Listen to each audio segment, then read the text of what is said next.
ನಮಸ್ಕಾರ. ನಾನು ನಿಮ್ಮ ಚಿನ್ಮಯ. ನಿಮ್ಮೆಲ್ಲರಿಗೂ ಪಾಲಿಟಿಕ್ಸ್ ವಿತ್ ಚಿನ್ಮಯ ಚಾನಲ್ಗೆ ಸ್ವಾಗತ.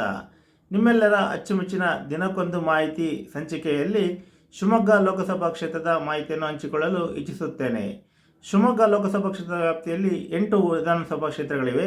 8 ವಿಧಾನಸಭಾ ಕ್ಷೇತ್ರಗಳಲ್ಲಿ ಶಿವಮೊಗ್ಗ ಗ್ರಾಮಾಂತರ, ಸಾಗರ, ಸೊರಬ, ಶಿಕಾರಿಪುರ, ತೀರ್ಥಹಳ್ಳಿ, ಬೈಂದೂರು ಹಾಗೂ ಭದ್ರಾವತಿ 8 ವಿಧಾನಸಭಾ ಕ್ಷೇತ್ರಗಳಲ್ಲಿ 4 ಕ್ಷೇತ್ರಗಳಲ್ಲಿ ಬಿಜೆಪಿ ಶಾಸಕರಿದ್ದಾರೆ, 3 ಕ್ಷೇತ್ರಗಳಲ್ಲಿ ಕಾಂಗ್ರೆಸ್ ಶಾಸಕರಿದ್ದಾರೆ, 1 ಕ್ಷೇತ್ರದಲ್ಲಿ ಜೆಡಿಎಸ್ ಶಾಸಕರಿದ್ದಾರೆ. 2009ರ ಚುನಾವಣೆಯಲ್ಲಿ ಬಿಜೆಪಿಯಿಂದ BY ರಾಘವೇಂದ್ರರವರು ಗೆದ್ದಿರುತ್ತಾರೆ. 2014ರ ಚುನಾವಣೆಯಲ್ಲಿ ಬಿಜೆಪಿಯಿಂದ BY ರಾಘವೇಂದ್ರರವರು ಗೆದ್ದಿರುತ್ತಾರೆ. 2019ರ ಚುನಾವಣೆಯಲ್ಲಿ ಬಿಜೆಪಿಯಿಂದ BY ರಾಘವೇಂದ್ರರವರು ಮತ್ತೊಮ್ಮೆ ಗೆದ್ದಿರುತ್ತಾರೆ.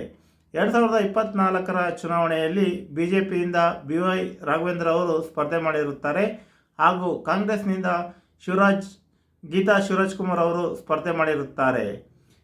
ಕರ್ನಾಟಕದ 2ನೇ ಹಂತದ ಚುನಾವಣೆಯಲ್ಲಿ ಮೇ 7ರಂದು ಶಿವಮೊಗ್ಗ ಲೋಕಸಭಾ ಕ್ಷೇತ್ರಕ್ಕೆ ಮತದಾನ ನಡೆಯುತ್ತಿದೆ. ಈ ಬಾರಿಯ ಚುನಾವಣೆಯಲ್ಲಿ ಯಾರು ಗೆಲ್ಲಲಿದ್ದಾರೆ ಎಂದು ಕಾದು ನೋಡೋಣ. ಧನ್ಯವಾದಗಳು.